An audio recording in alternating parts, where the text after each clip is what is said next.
Support this podcast by going to our Patreon at patreon.com/Supreme Court. We will hear argument this morning in case 19-840, California versus Texas, and the consolidated case. General Mongan? Mr. Chief Justice, and may it please the Court, in NFIB, this Court construed Section 5000A of the Affordable Care Act to create a choice: either obtain the health insurance addressed in Sub A or pay the tax described in Sub B. In 2017, Congress didn't change Sub A or Sub B. It just reduced the amount of the tax to zero. 5000A still presents a choice: either buy insurance or do nothing. That inoperative provision doesn't harm anyone, and it doesn't violate the Constitution. Now, respondents insist that the 2017 amendment requires the Court to tear down the entire ACA, but that theory rests on two untenable arguments. First, respondents contend that Congress transformed Sub A into a command when it zeroed out the tax. That reading is contrary to this Court's construction of the same text. It's at odds with how Congress and the President understood the amendment, and it would attribute to Congress an intent to do exactly what this Court said would be unconstitutional. Second, respondents argue that if this single provision is now unconstitutional, then every other provision of the Act must also fall. But the starting point of any remedial analysis would be the strong presumption in favor of severability, and here the text and statutory structure powerfully confirm that presumption. After a year of debate about the future of the ACA, Congress made a single surgical change. It made 5000A unenforceable by eliminating the only legal consequence for not buying insurance, and it kept every other provision in place. So we know the rest of the Act should remain in effect if 5000A is held to be unenforceable, because that's the very framework Congress itself has already created. Mr. Chief Justice, I welcome the Court's questions. Thank you, General Mongan. I'd like to begin with the standing issues. Is someone who does not follow the mandate and purchase insurance violating the law?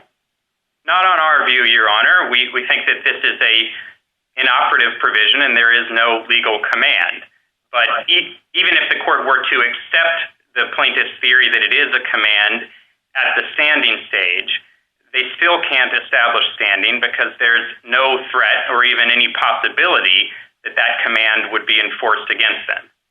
Well, so if someone who doesn't purchase insurance pursuant to the mandate applies for a job down the road and has to fill out a questionnaire asking whether you've ever violated the law, which box should he check, yes or no? Well, I think if their view, Your Honor, is that this is a command, I suppose they'd have to say that they'd violated the law. And if they had alleged that they were applying for such a job and that the employer was going to use such a form, then that might be a viable theory of standing. But of course, there's no such allegation before us here today. Well, let's say Congress passes a law saying everybody has to mow their lawn once a week.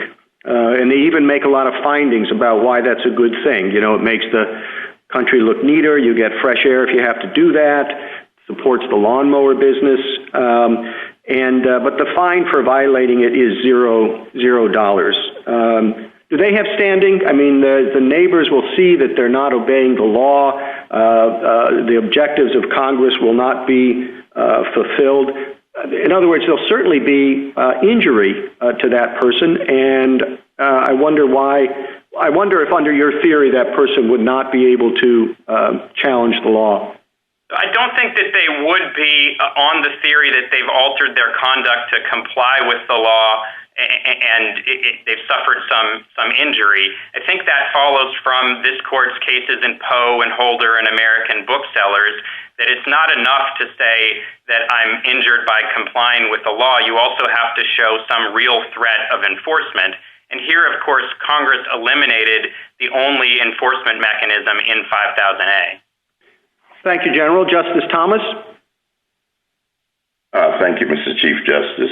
General Mongan, in putting it the Chief Justice's question in today's terms, I assume that in most places there is no penalty for wearing a face mask or a mask during COVID.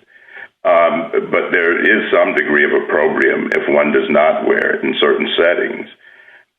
What if someone violates that command? Let's say it's in similar terms to the mandate here, but no penalty. Would they have standing to challenge the mandate to wear a mask? Well, Your Honor, I think under this court's cases, the question comes down to whether there is a real threat of enforcement. If it's just a bare command, I don't see how that would be consistent with cases like Poe and Holder that have looked not just to the question of whether it's a command, but to whether there is a threat or possibility of enforcement. Now, perhaps... Is that consistent with some of our, for example, our First Amendment jurisprudence where even without a penalty, you could have a chilling effect? Your Honor, I think that there may be other legally cognizable theories of injury beyond the type articulated by the plaintiffs here, which is strictly focused on I'm complying with this command in a way that harms me. And in this case, we're not in the First Amendment realm, but the states have suggested that there might be some theory of harm from the effects of third-party conduct. That might have been a viable theory, but their problem is that they have not established with evidence that's required on summary judgment that the amended 5000A, which is entirely toothless, actually does inflict such a harm on them. The parties here, the respondents here, really, they're arguing that, as we had in the first ACA case, they're arguing that the mandate in combination with the other provisions really caused their injuries. What is curious here is we have become accustomed to deciding this at the standing stage, and this looks somewhat like the severability issue looks like a statutory construction matter. So could you explain to me why we would determine severability at the standing stage? Well, Your Honor, I don't know that the court normally does determine severability at the standing stage. I suppose it could do that in the process of evaluating the federal government's theory of standing by severability. We don't think that that's a theory that's ever been endorsed by this court, and it seems like it would create some serious tension with this court's Article 3 precedent.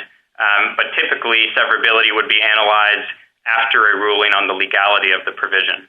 So how would you say you would? I see my time's up. Thank you, Justice Breyer. Well, I'll follow up on Justice Thomas's question. How do you respond to the United States theory of standing?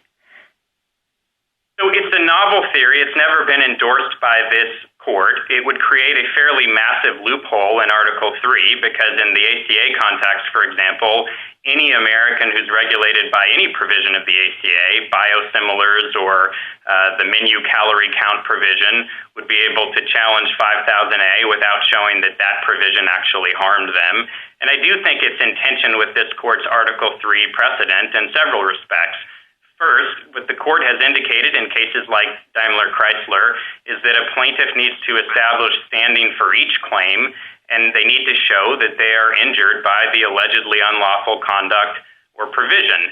And here we'd be allowing on the government's theory plaintiffs to proceed without doing that. And second, I think it would create a real concern about advisory opinions because as I understand their theory, you'd have to accept that the provision is inseverable at the standing stage, then you'd proceed to adjudicate the legality of the provision, and then after that you'd get to severability. But as we know from AAPC, most provisions are severable, so it would lead to a situation where courts are adjudicating the legality of provisions that don't actually harm the plaintiffs before them. Thank you. Justice Alito? Texas has offered evidence that the Affordable Care Act requires it to calculate Medicaid eligibility using modified adjusted gross income, and that this method of calculation has greatly increased the number of persons on Medicaid in Texas, I think by about 100,000 persons. Why can't Texas seek a declaratory judgment that it is not required to calculate eligibility using that method?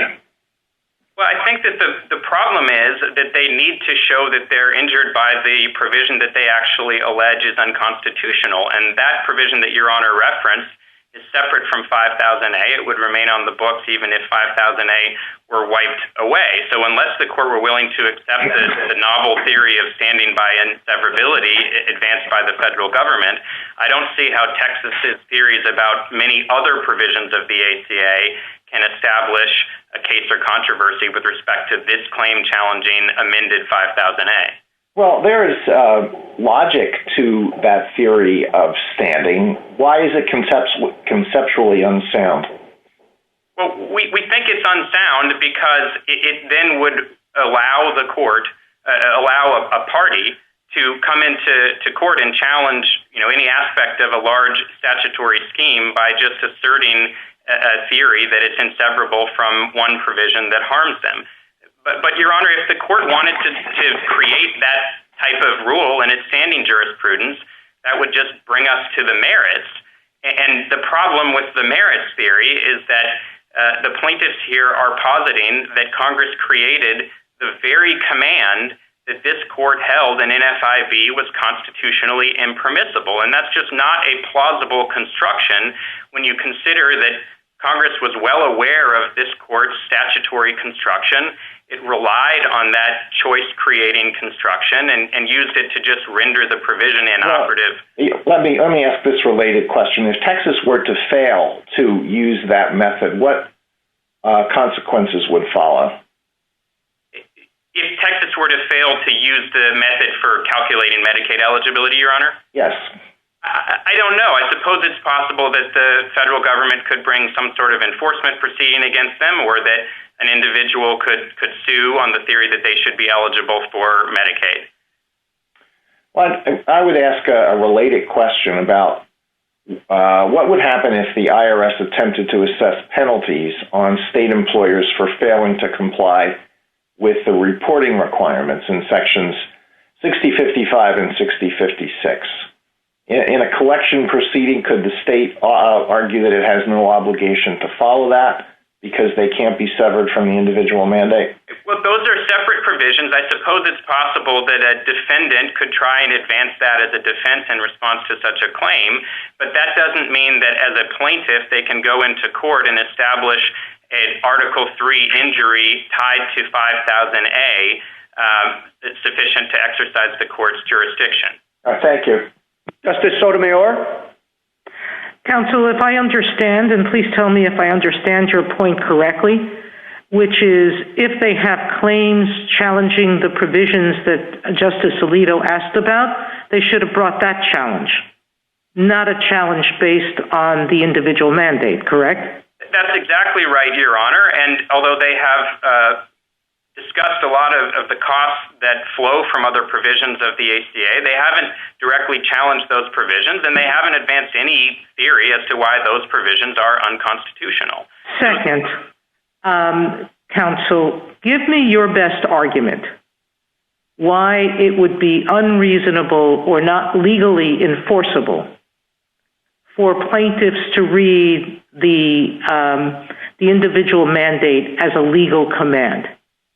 You answered Justice Roberts' questions in a hypothetical, but I'm asking, are you accepting that hypothetical or that assumption, not hypothetical, I used the wrong word, assumption, or what's your best argument that it's not a command? No, we're not, Your Honor. This court authoritatively construed 5000A and NFIB as not a command. It said it was a choice between buying minimum coverage as set out in Sub A or making the alternative tax payment in Sub B. That's an authoritative construction that Congress relied on when it amended the provision in 5000A. Congress did not clearly indicate that it wanted to depart from that choice construction. Rather, it relied on the choice construction, zeroed out the tax as a means of making the provision inoperative. And I think this is a critical point, Your Honor. Congress was entitled to rely on this court's authoritative construction, and we ought to give Congress the benefit of the doubt that it was doing what it said it was doing, preserving a lawful choice, rather than imposing the same But counsel, I have no quarrel with, but why should we presume that a common citizen who wants to comply with the law would make that assumption? Well, or should make that assumption legally? Well, Your Honor, I think that to the extent that a common citizen is considering the intricacies of federal law, they would consider this court's authoritative and very prominent holding about this provision in NFIB. And of course, they would also consider the very public and repeated pronouncements of the President and members of Congress who said, we've gotten rid of the individual mandate, and now you're allowed to freely choose what to do with whether to buy insurance. One last question.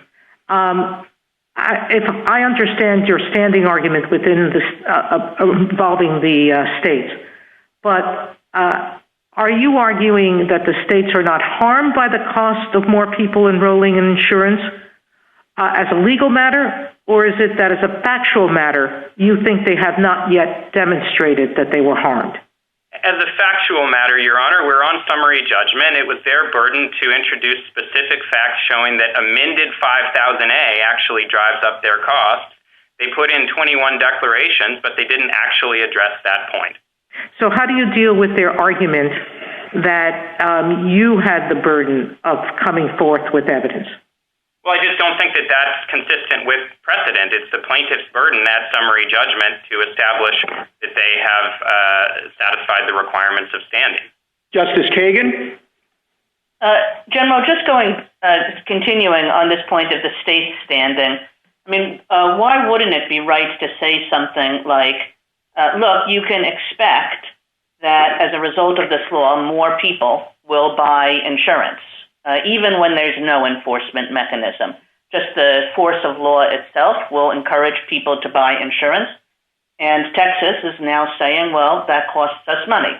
It costs us money because of its effect on programs like Medicaid, and it costs us money because we have to send out these forms saying that you've bought insurance. I think that those are Texas's two arguments. Well, Your Honor, we think under this court's precedents in cases like Lujan, that might be enough at the pleading stage, but that it wouldn't be sufficient at the summary judgment stage. But frankly, Your Honor, if we're misreading those cases, we'd be happy to lose on the issue of state standing and litigate this case on the merits and then have Texas's rather minimal showing here set the bar for state plaintiff standing theories going forward. We just don't think that your cases allow it. And why is that? What case doesn't allow it? Well, I think it's just the general principle that a plaintiff must adduce specific facts to establish injury and causation, as the court indicated in Lujan. And that, we would think, would require something more than speculation or supposition. And how about on the individual plaintiff side? This is going back to the Chief Justice's questions. I mean, why shouldn't the force of law itself, a person can say, if the law says I need to do something, then I have to do something. And we want citizens to be law-abiding. Why isn't that enough to create standing? Well, I understand that point, Your Honor, but I think that that's contrary to what this court has said in cases like Poe. I mean, there the doctor plaintiff said, I'm looking at this law. It says that I can't give advice to my patient, and I think the law is unconstitutional, and it harms me because I'm not able to give this advice. And the court said, well, that's not enough. You also have to show a real threat of enforcement. So I think that would be a departure from what this court has indicated before, and it might open the door to quite a number of additional pre-enforcement challenges. Thank you, General. Justice Gorsuch? Good morning, counsel. Let me pick up where Justice Kagan left off. As I understand it, the United States could still bring a civil action to enforce the mandate under 26 U.S.C. 7402A. Is that your understanding as well? That's not my understanding, Your Honor. I think that this court made clear in NFIB that the only legal consequence of not purchasing insurance is the requirement to pay a tax, and Congress has repealed or zeroed out, rather, the tax. So there are no remaining legal consequences, and I don't... Let's just suppose for the moment that you're mistaken, and 7402A would allow a civil enforcement action. Would that change your view about the individual standing? Potentially, although I think what this court has looked to is not just the possibility of an enforcement action, but whether there is a real threat of enforcement. And here I don't see how they'd establish that because, of course, the federal government has indicated that there's no further requirement for individuals to purchase health insurance, at least at the highest levels of the executive branch. That's the signal that's sent out to the country. So individual Americans would have to await an enforcement action before bringing a lawsuit challenging a federal statutory command? Well, that's our understanding of your cases, Your Honor. But again, if we're misreading the standing cases, we're very happy to litigate this question on the merits because we don't think that they have any plausible basis for reading this as a command, and we'd be happy to have the court reach that question either at standing or on the merits. And then with respect to the states, again, picking up on Justice Kagan's point, I thought I heard you agree that the theory of standing, that there's raised costs on enrollment-based injuries or compliance-based injuries could be enough to secure standing. It's just a failure of proof at the summary judgment stage. Is that a fair summary of your position? Yes, that follows from Department of Commerce. States can establish standing if the predictable, if they actually identify specific facts showing that predictable choices by third parties are going to drive up state costs. But unlike the census case where we had lots of expert declarations and specific facts and detailed government memoranda showing that connection, Texas here has just not introduced any specific facts indicating that amended 5000A would inflict a concrete harm on the plaintiff state. So if all we need is a substantial risk of a predictable effect of government action on the decisions of individuals, why isn't the Congressional Budget Office report stating that even after the penalty is removed, a small number of people will enroll because of a willingness to comply with the law? And it follows from that there will be increased costs to the states. Your Honor, I think the CBO report from 2017 is probably the best thing they have going for them on state standing. We don't think it's sufficiently specific. It's a single sentence, and CBO didn't offer any data backing it up. And do you disagree with it? I don't think that we have any basis to agree or disagree with it. So it's an uncontested fact in the record? No, I don't believe that's right, Your Honor. It doesn't say anything specific to the plaintiff states, and it doesn't say anything specific to plaintiffs who are eligible for state health plans. So we wouldn't think that that's enough at the summary judgment phase. But again, Justice Kavanaugh? Thank you, Mr. Chief Justice, and good morning, General Mongan. To pick up on individual standing questions of the Chief Justice and Justices Kagan and Gorsuch, suppose Congress passed a law requiring every American who lives in a house to fly an American flag in front of the house. There's no penalty, and the question then is individual standing. Under Lujan, you're the object of the regulation as a homeowner. It's a forced acquisition of an unwanted good or service. Why isn't that enough to give you standing, knowing that some people are going to do that, buy the flags and fly them simply because Congress requires that? Well, Your Honor, I think if their theory was identical to what the individual plaintiffs advance here, simply that, look, we are actively complying with this and it is causing us harm, that would run into a similar problem with the Poe line of precedent. But there may be some other legally cognizable injury, especially in the First Amendment context. And we're not disputing that plaintiffs can try and advance those types of theories of injury. We just don't think that they're substantiated under the circumstances of this case. And on the CBO report that Justice Gorsuch mentioned, do you disagree that some people will follow the mandate and purchase insurance solely because of their willingness to comply with the law? I don't have a basis for disagreeing with it or agreeing with it, Your Honor. I think it is unlikely, as the dissenting judge below noted, that individuals who wouldn't already take advantage of the very generous Medicaid programs or state employer health plans would do it solely because of an unenforceable command. But again, if we're wrong on that, it just brings us to their untenable merits theory that Congress has created a command that this court said was constitutionally impermissible, even as it was telling the American people that it was trying to get rid of or make inoperative this provision. On the point that you mentioned that allowing individual standing here might open the door, are you aware of any other examples in the U.S. Code, at least, where Congress has enacted a true mandate, not something hortatory, but a true mandate with no penalties? Your Honor, I'm not aware of that, and we don't think that's what Congress did here.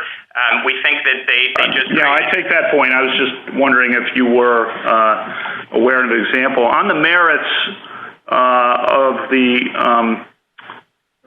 claim, under NFIB, obviously it was justified under the taxing clause, but it now doesn't raise revenue. How do you respond to that point? So in light of the NFIB construction, what Congress did here was to create an inoperative provision. It doesn't require anybody to do anything, and Congress has routinely created inoperative provisions. It's done so since the founding, and they haven't been viewed as constitutionally problematic because they don't alter legal rights or responsibilities or bind anyone. Thank you. Justice Barrett? What should we make of the fact that Congress didn't repeal the provision? I mean, you said earlier repeal, and then you corrected yourself and said zeroed out. I mean, you're asking us to treat it as if it functionally has been repealed, but that's not what Congress did. Does that matter? Your Honor, I think Congress understood how this court had construed 5000A as a choice, and it understood that it would make the provision effectively inoperative to zero out the tax.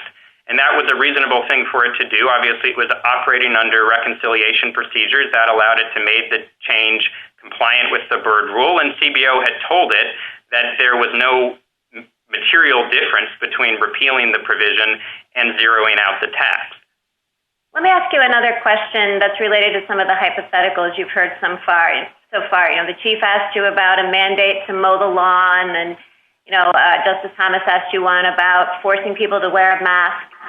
What if, in this case, and as I understand it to be the case, you have to certify whether you've complied or not, and then the government keeps track of that. So the government keeps track of whether you wore a mask or whether you purchased health insurance. Does that change your view of whether there's an injury? Well, I'm not sure that there is an ongoing certification requirement, at least in the tax forms, Your Honor. Perhaps that would change the analysis. But if we get to the merits, then I think that it's plain that this is not an operative provision and there is no ongoing command.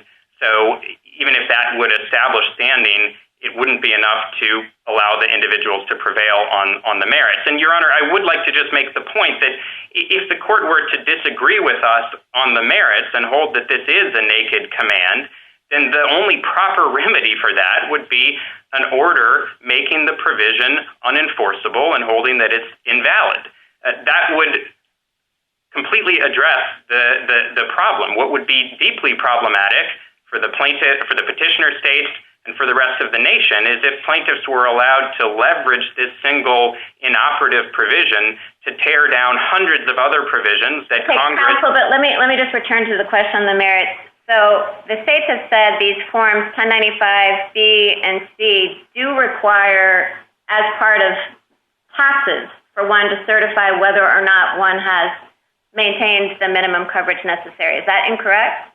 Well, Your Honor, the states do have to send out the forms. Those are required by separate provisions, and they serve continuing purposes related to the premium tax credit and the employer mandate that have nothing to do with 5000A. So those are costs that they would continue to have regardless of whether 5000A were on the books or not. And individuals don't have to certify whether or not they've maintained coverage.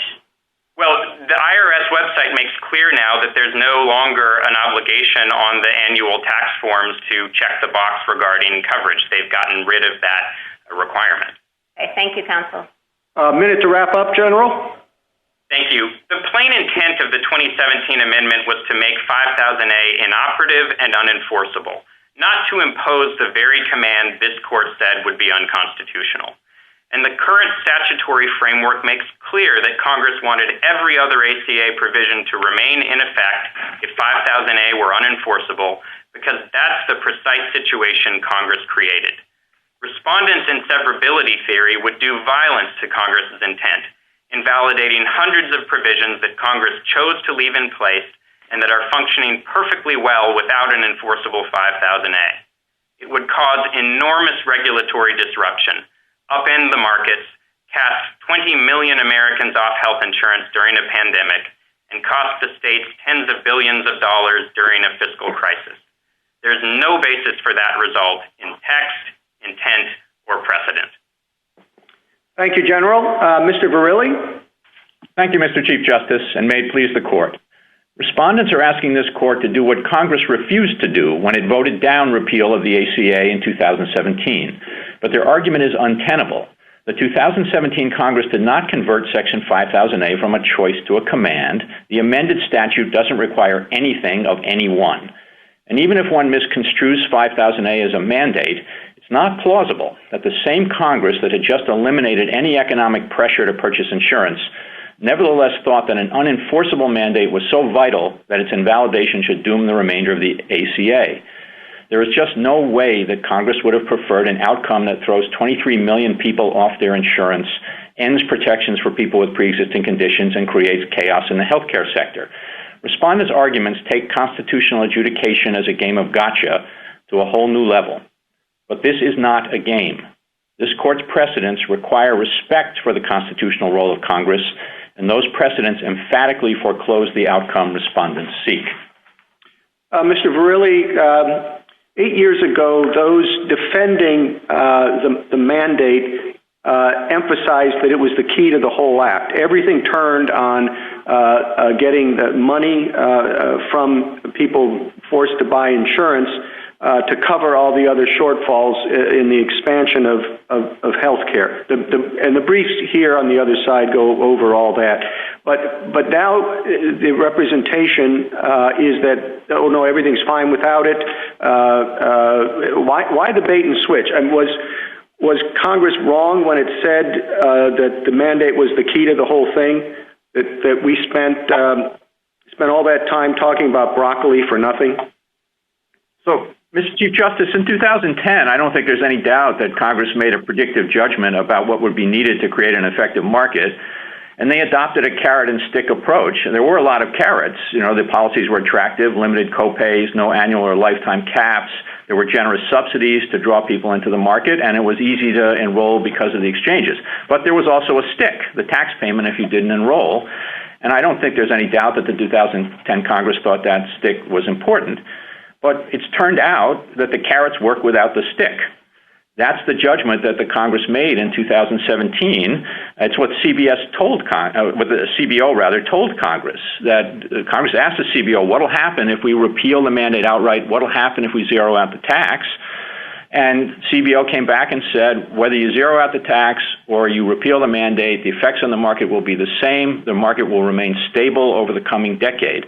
And if one looks at the amicus briefs filed by the health insurance industry, the Blue Cross brief, the AHIP brief, if one looks at the AMA brief, all those briefs are confirming that that judgment was correct, that it turned out that the carrots worked without the stick, brought enough people into the market to allow it to sustain itself. And, you know, Congress is allowed to learn from empirical experience in the world and adjust its policy choices, and that is what happened here. General Mongan was asked about whether the burden on the state was enough to support standing. And, of course, he had a little bit of a conflict representing the state, but you don't. Do you think that burden is sufficient? The paperwork burden, essentially. No, Your Honor, I don't, because the paperwork burden flows from provisions other than Section 5000A. And so unless the court were to accept the standing through inseverability theory, I don't think there's a basis for finding standing on the basis of that injury. Thank you, General. Justice Thomas? Thank you, Mr. Chief Justice. Counsel, Justice Barrett asked whether or not just eliminating the penalty, the act wasn't changed, about the mandate provisions weren't changed, just the penalty was eliminated. So was that all that was necessary to eliminate the centrality of this and importance of this provision? Because when you argue that when this case came up, as the Chief Justice said some years ago, this provision was the heart and soul of the Affordable Care Act. And I know the assessment has changed, but the provision hasn't changed with the exception of the penalty. Could you explain why that penalty provision was so critical to the centrality of this provision?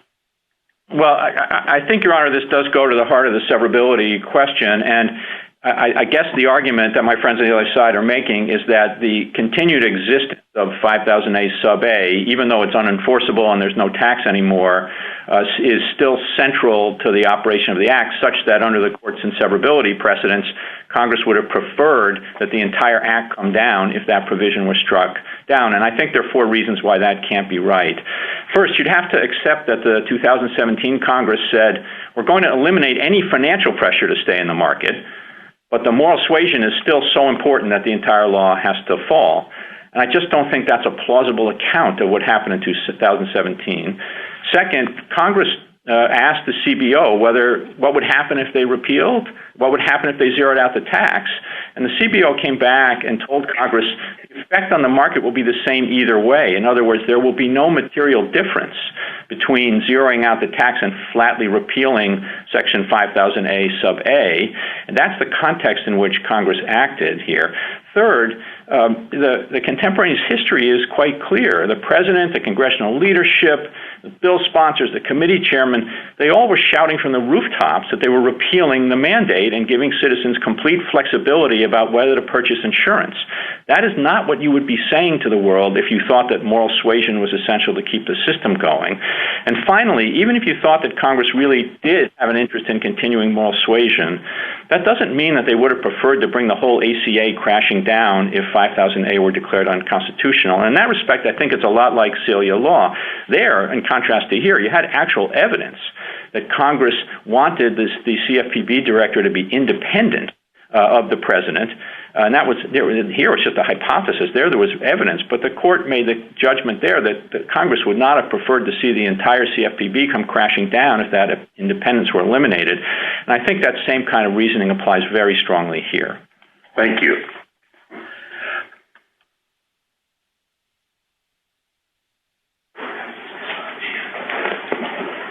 Yes.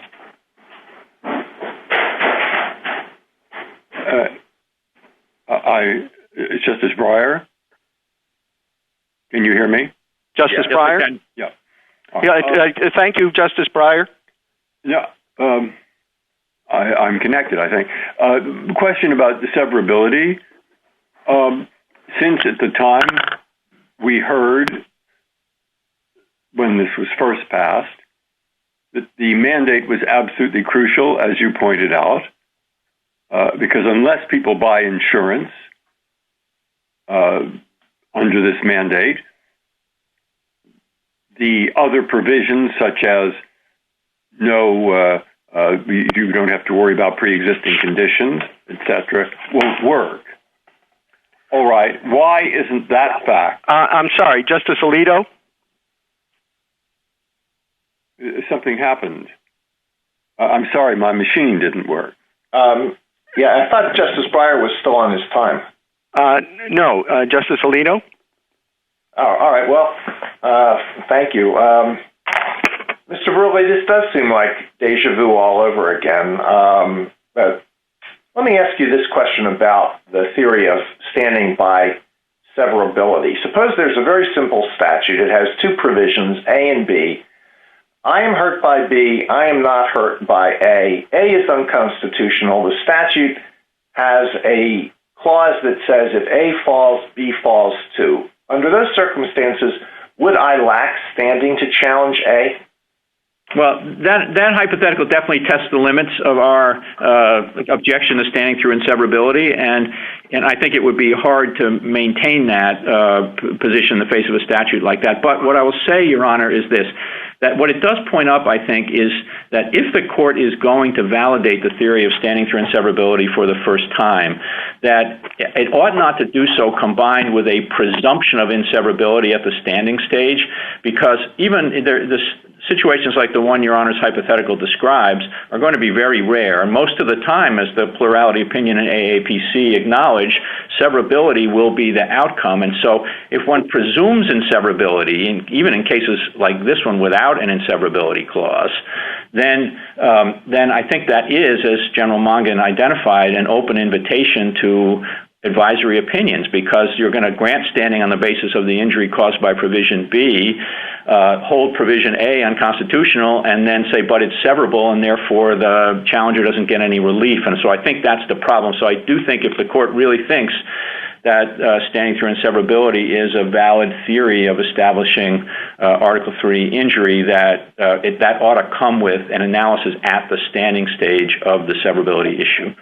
What you have said about what Congress thought in 2017 perhaps illustrates the difficulty of trying to identify anything that was thought by the majority of Congress other than what it says in a law. A lot of people, a lot of members in 2017 may well have thought that eliminating the penalty or the tax would not cause any harm and the whole act could continue to function well without it. But others who voted for it may have done so precisely because they wanted the whole thing to fall. So I don't know what we can make of what was done in 2017 along the lines that you've said. So, Your Honor, I think that question points up the wisdom of the analysis in the AAPC plurality to focus on objective indications, statutory text and context. And beyond that, I would say I don't think it would be an appropriate thing for the court to do to assume that there were members of Congress who actually acting in violation of their oath to uphold the Constitution by voting for a provision they knew to be unconstitutional in the hope it would bring the law down. I just don't think that's a premise the court ought to indulge in any case, and certainly not in this one. When applying the objective factors, what we know is that Congress zeroed out the tax penalty, which is a very strong textual signal that Congress did not think that 5000A sub A needed to, what was necessary to play any significant role in maintaining these markets. And of course, the context here. Justice Breyer, we apologize for the audio difficulties, and we'll go back to you. Oh, that's all right. It's not a problem. Go ahead. Justice Sotomayor? Counsel, am I assuming your answer to be that given a choice between or among, because there could have been many choices, between invalidating and the entire ACCA and just zeroing out the tax, that the 2017 Congress's choice was to just zero out the tax, correct?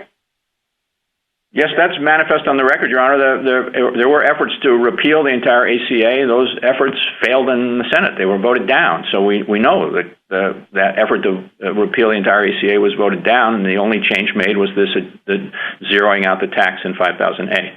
And so if the choice is, yet again, after NFIB, declaring the individual mandate unconstitutional, if one sees it as a command, the 2017 Congress has already told us that it doesn't want the rest of the act to fall, correct? That's certainly our position, Your Honor, and that and it just would be utterly inconsistent with everything Congress had before it, with the judgment Congress made, and with the wide announcement to the public that this amendment effectively repealed the mandate. Counsel, there's an intuitive feeling that if the individual mandate is struck down with respect to standing in the states, that they would have less reporting cost because, or less enrollees in their Medicaid and CHIPS program. That's their argument about standing, correct? That's their argument. Aside from inseverability, that's the only direct injury they claim flows from 5000. Would you address that argument? Your co-counsel for the states seems to say there's no evidence that that's true or false. But I thought many of the briefs showed that it was a faulty premise for other reasons. Do you agree with that? Yeah, I mean, there's definitely no evidence. General Mongan went through that. That's correct. It was summary judgment, and under Lujan, they had a burden. They didn't meet it. But apart from that, basically their argument, I think, boils down to what they claim is common sense, which is, look, people are going to read this mandate and they're going to enroll, and that in Medicaid to satisfy it. But, I really think it's the opposite of common sense. I mean, the theory here is there were people out there who weren't enrolled in Medicaid before when the mandate was accompanied by a tax consequence, and therefore were subjecting themselves to the tax consequence. Congress amends it to get rid of the tax consequence, and those people say, oh, well, Congress got rid of the tax consequence, but look, there still seems to be a mandate, so I'm going to go enroll in Medicaid now. Justice Kagan? And Mr. Borelli, I understand your view that the empirics of how this law works have changed since 2010 or 2012, but we still have some relics of the old view, which is that the individual mandate was the key to everything, some relics of that in the law. And I'm pointing specifically at what the plaintiffs in this case sometimes call the inseparability provision, which is a finding, basically, that the mandate was essential to creating effective health insurance markets. And I guess I'm wondering, what do we do about that, the fact that that finding still exists in the law? Does that constrain us in any way? Well, it's clear that I think that it doesn't overcome the strong presumption of severability because it's not an inseverability clause. Now, if the Section 18091 had said, if Section 5000A is declared unconstitutional, then 42 U.S.C. 300GG shall be deemed inseverable. Those are the insurance protection provisions. We'd have to make an implied repeal argument. I think we'd have a strong one, but we don't need to make that because the finding is not an operative provision of law. It's just a finding. And I think what's key is that what it expresses is the 2010 Congress's view about the state of affairs that existed in 2010. As a textual matter, the provision is addressing Section 5000A as it was originally enacted in 2010. That is, the insurance, the mandate to purchase insurance backed by the tax. Now, the argument that my friends on the other side are making is that the 2017 Congress must have continued to agree with that finding because it didn't repeal the finding. But the 2017 Congress couldn't possibly have agreed that a requirement backed by a tax consequence was essential to an effective market because the 2017 Congress eliminated the tax consequence. And so I think that's very direct textual proof that the 2017 Congress did not share the view of the 2010 Congress expressed in the finding. And then it comes down to the question of, well, whether you're going to strike this entire law down because the Congress didn't go back and clean up that finding. But there was no need to clean up that finding because, as I said, it's not an operative provision of law, and it expresses a predictive judgment about the circumstances that existed in 2010 and what the 2010 Congress thought would be necessary to create the market. And textually, of course, the finding talks about the requirement being essential to creating the market. And by 2017, the market had been created. It was up and running. CBO told Congress to continue to run in a perfectly reasonable way if you eliminated this penalty. So I think that remnant from the finding. Good morning, Mr. Verley. I'd like, if we could, just for a moment, put aside standing and put aside your remedial arguments and just focus on the merits. This court held that the mandate was a permissible exercise of the taxing authority because it produced revenue, at least some. That seems to have withered away, and we're left with the Commerce Clause and the Necessary and Proper Clause, which the court foreclosed last time around. Can you help me with that? Sure. I think it might help for me to walk through how we see this, Your Honor. The Congress started with the court's definitive construction of the law in NFIB. That the court presumes that Congress takes this court's definitive construction as a given, unless it clearly indicates a desire to change it, and we don't think it did that. And so it starts from the premise that this is a lawful choice. It was a lawful choice between maintaining insurance or paying the tax prescribed in subsection C. And I don't think there's any doubt that Congress was acting within its powers when it amended subsection C to reduce the tax to zero. You can either think of that as inherent in the tax power or necessary and proper to it, but it has to have the ability to take that step. And so what remains is a statute that isn't operative and doesn't have any consequences for anyone. So it's effectively like a statute that's been repealed, and that's, I think, why so many in Congress and the President described it as effectively as a repeal. Now, let's just put that aside for the moment, okay? And if we're focusing on the merits and assume the mandate is still something, it's on the books. What are the merits of that under the Commerce Clause? Why aren't you clearly foreclosed by NFIB? Well, we're not making an argument under the Commerce Clause because of NFIB, of course. Our view is that because it's an inoperative provision at this point, that it really doesn't have any more need for an enumerated power than when Congress enacts a hortatory statute. I understand the premise of Your Honor's question is to disagree with that. I think that to the extent the court thinks an enumerated power is necessary, we think it could be justified as necessary and proper to the taxing power because it leaves the framework of the taxing mechanism in place in case Congress wants to do it in the future. Thank you, Counsel. Justice Kavanaugh? Good morning, Mr. Verrilli. Assume standing for purposes of these questions, and on the merits, the mandate is currently structured, seems difficult to justify under the taxing clause for the simple reason that it does not raise revenue, among others, so it's hard to call it a tax now. And so I think you were just indicating can't justify under the Commerce Clause because 5 justices in NFIB said you couldn't. Can you explain your necessary and proper argument, just so I have that? You were on that. Yeah, it's the one we made in our brief, Your Honor. It's that the Congress has the way the law exists now. The Congress has maintained the structure that existed before the zeroing out of the tax in 2017, such that should Congress decide in the future that it needs to reimpose a tax, that it doesn't need to engage in wholesale reworking of the law, can just step back in and change the number again. And in that respect, it's not entirely different. It's not the same. I'm not saying it's the same. But it's not entirely different from a tax law that Congress enacts where the tax is suspended for a number of years, and we think that suffices. But I do think, Your Honor, that what this points up, even if the court disagrees with us here, and even if the court thinks that... I'm sorry to interrupt, Mr. Verrilli, but let's assume, just for the sake of argument, assume I don't agree with that, and then we get to severability. I tend to agree with you. This is a very straightforward case for severability under our precedents, meaning that we would excise the mandate and leave the rest of the act in place, reading our severability precedents. One of my questions is, do you think would have been the right result under the 2010 Act, or did that change in 2017, or how would you assess that?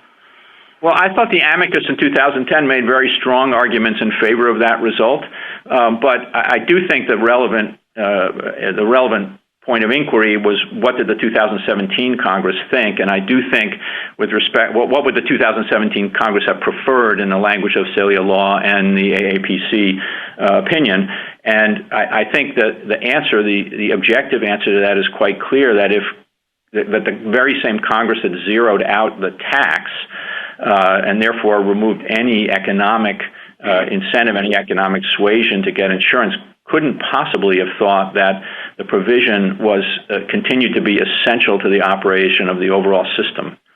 Thank you. Justice Barrett? Mr. Verrilli, if the court construes a statute in a particular way in order to avoid a constitutional question, wouldn't Congress be free to come back and say, no, that is what we meant, and in this case, for example, we did want to rely on the commerce power? In other words, why would an avoidance construction of a statute lock Congress in? Neither an avoidance construction nor a straightforward construction would lock Congress in, Your Honor. I agree with that. But here I think that, but I do think the presumption applies either way. Once this court has definitively construed a statute, that is what the statute means. And the court assumes that Congress takes that meaning as a given, and can rely on that construction by the court when it amends the statute. And absent clear evidence that Congress wanted to depart from the court's definitive construction, the presumption is that the definitive construction stays in place. And I do think that has to be the case here, because the only way to make sense of what Congress was doing and what, as I said, everybody involved in this process said Congress was doing was that they assumed that the choice-creating structure that was the definitive construction of the Act after NFIB remained, and that by zeroing out the tax, they relieved any perceived need by anyone to purchase insurance if they didn't want it. That's what everybody involved in this process said they were doing. Why couldn't we say that when Congress zeroed out the tax, it was no longer a tax because it generated no revenue and therefore could no longer be justified on the taxing power, so Congress was presenting it as a mandate which would have to be justified by the Commerce Clause? Well, I think for the reasons I said, Your Honor, and I do think that the statements by the legislature, by the legislators and the president and everyone else, I know that that's legislative history in a sense, but I do think there's wide agreement that those kinds of statements can be looked to as evidence of what of the meaning that a provision is capable of bearing. It's clearly capable of bearing the meaning that we've identified, and it seems like the only explanation for what Congress did here is that they assumed that that was its meaning.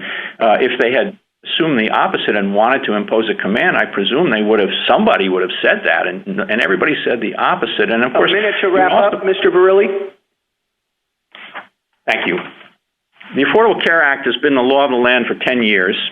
The healthcare sector has reshaped itself in reliance on the law. Tens of millions of Americans rely on it for health insurance that they previously couldn't afford. Millions more rely on the Act's other protections and benefits. To assume that Congress put all of that at risk when it amended the law in 2017 is to attribute to Congress a recklessness that is both without foundation in reality and jurisprudentially inappropriate. In view of all that has transpired in the past decade, the litigation before this court, the battles in Congress, the profound changes in our healthcare system, only an extraordinarily compelling reason could justify judicial invalidation of this law at this late date. Respondents' arguments in this case are anything but. They should be rejected. Thank you. Thank you, counsel. General Hawkins.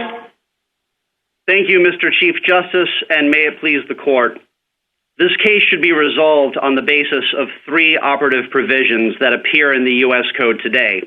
The first is the individual mandate, which is a command to the American people to purchase health insurance that the federal government deems suitable. The second is a penalty provision that ensures that the mandate raises no revenue for the federal government. The third is a legislative finding enshrined in the text of the law itself, declaring the mandate essential to the operation of the marketplace reforms that the ACA set out to achieve. The Obama administration's Department of Justice described that finding as a functional inseverability clause. Under NFIB versus Sebelius, the mandate as it exists today is unconstitutional. It is a naked command to purchase health insurance, and as such, it falls outside Congress's enumerated powers. And the legislative findings declaring the mandate essential require this court to conclude, as did the district court below and the joint dissent in NFIB, that the mandate is inseverable from the remainder of the law.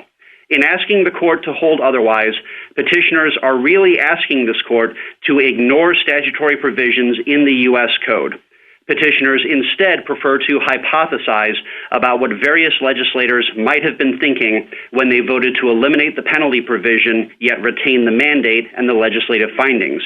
But that's just an argument that this court should set aside the text of the law in favor of non-textual considerations. That gets things exactly backwards, as this court has confirmed time and again in recent years.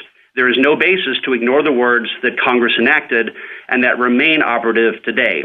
The proper course is to take Congress at its word and declare the mandate unconstitutional and inseverable from the remainder of the ACA.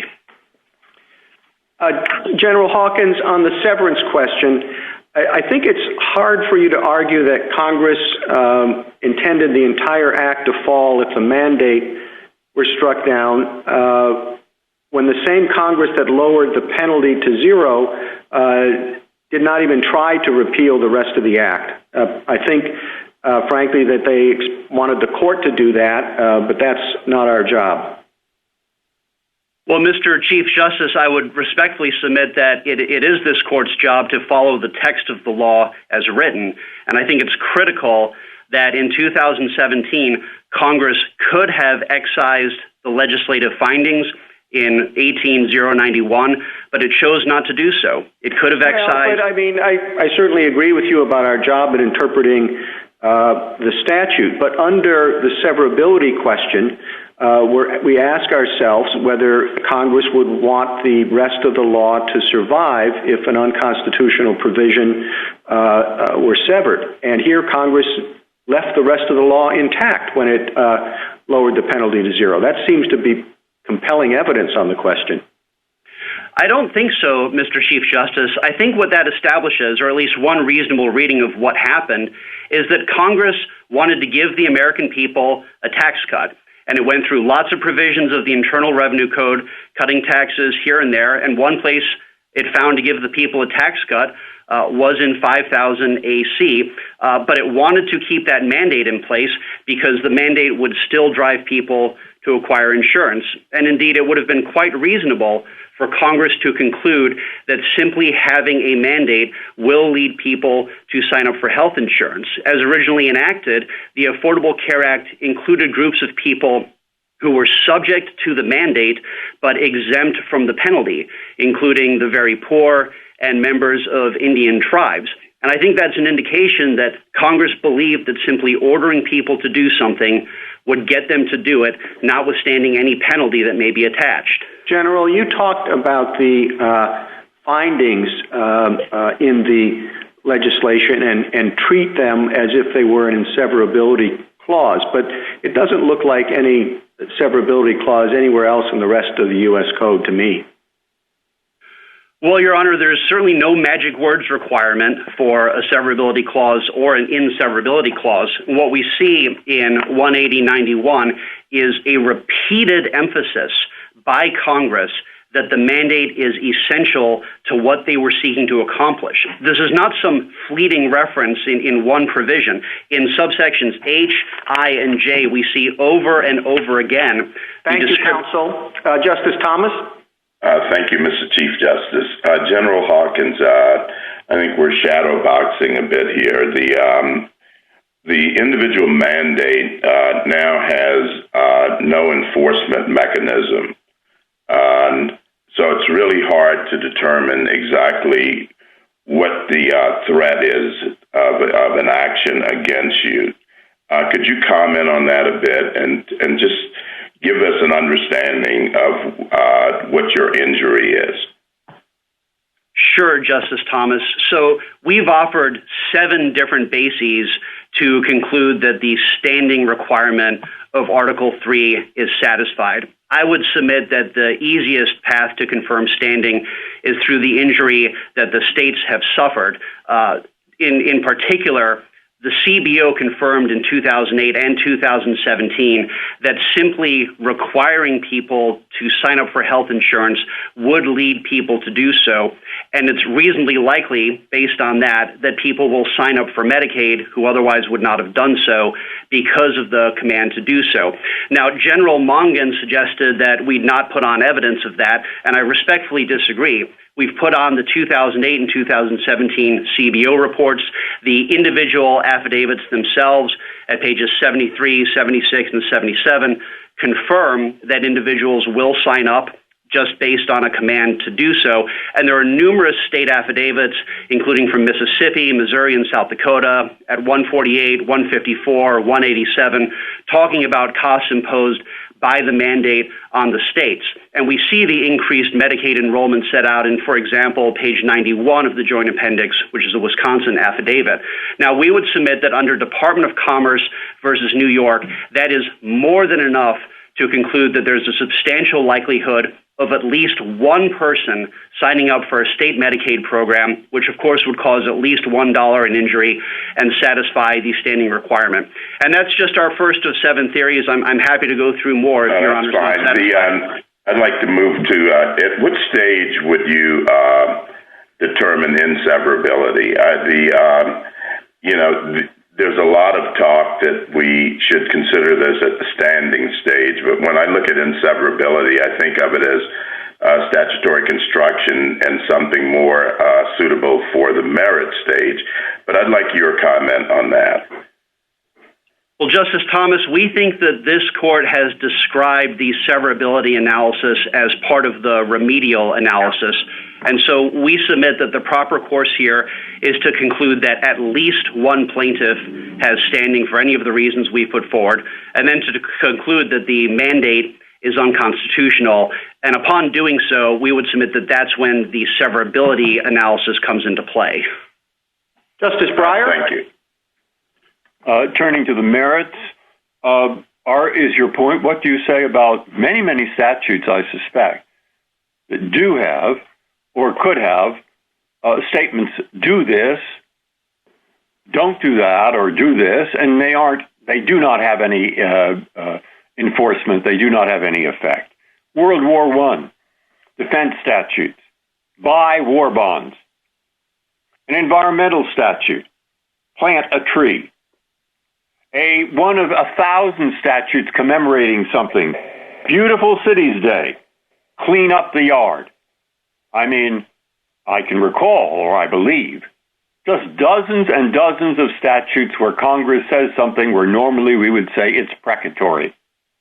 Now, are all those statutes suddenly open to challenge? I mean, are none of them? If so, you lose. And if it's in between, which ones are and which ones aren't? So, Justice Breyer, you asked whether they're open to challenge. I guess I'd want to know what merits. On the merits, if you have a merits claim, can you suddenly say, this is no good because people will do it? They'll buy war bonds. They will plant a tree. At least one of them will clean up the front yard. Okay? And thereby, I don't know, you see the point. It's a merits point. So, Justice Breyer, I guess I'd want to look at the particular statute. We know from NFIB that the government cannot order people to enter commerce, people who are not already in commerce. And if another statute is like that, then I think NFIB would control. You're missing the point. You're missing the point. On each of them, there is some constitutional argument that if there were a penalty attached, it would be unconstitutional. They take the penalty out from all my examples. Now, no penalty. And do you say that they are nonetheless unconstitutional for whatever reason? If so, I think there will be an awful lot of language in an awful lot of statutes that will suddenly be the subject of court constitutional challenge. Justice Breyer, we don't dispute that inherent in the nature of sovereignty is the power for the government to speak, and so we don't challenge the idea of truly hortatory statements or Congress giving suggestions or recommendations, and if those statutes could be read that way, then that might change my answer. But what we have here, and this is, I think, the critical difference, it is not some suggestion, not some hortatory statement. It is the law of the United States of America today that you have to purchase health insurance, and not just any health insurance that the federal government has decided would be best for you. And that is certainly subject to challenge. Thank you. Justice Alito? General Hawkins, can I ask you, I hope, two quick questions about your theories of standing. First of all, as to increased Medicaid costs because you are required to calculate eligibility based on modified adjusted income, what would happen if you didn't do that? Well, we don't know for certain because we haven't tried, but I believe the federal government could bring some action against us, or somebody who should be eligible for Medicaid under the ACA but isn't because of the way we've done the regulations, I suppose would be able to sue us. Would there be penalties? Does the Affordable Care Act set out any penalties for failing to do that?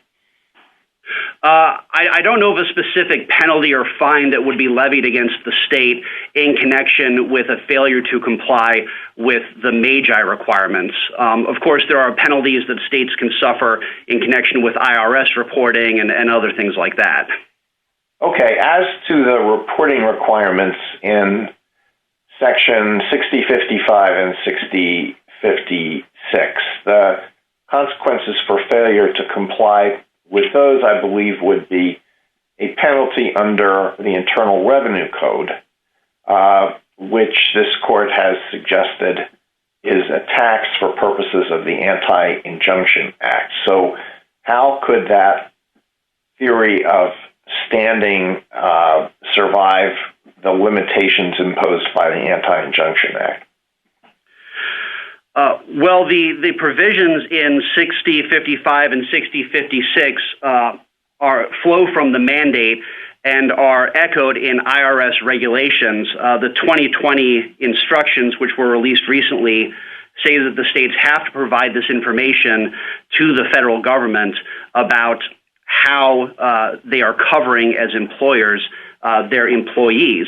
And that reporting requirement itself inflicts a pocketbook injury on the states. Those forms don't produce themselves. And our theory is that that pocketbook injury itself is enough to satisfy Article 3. I don't think that poses an AIA problem.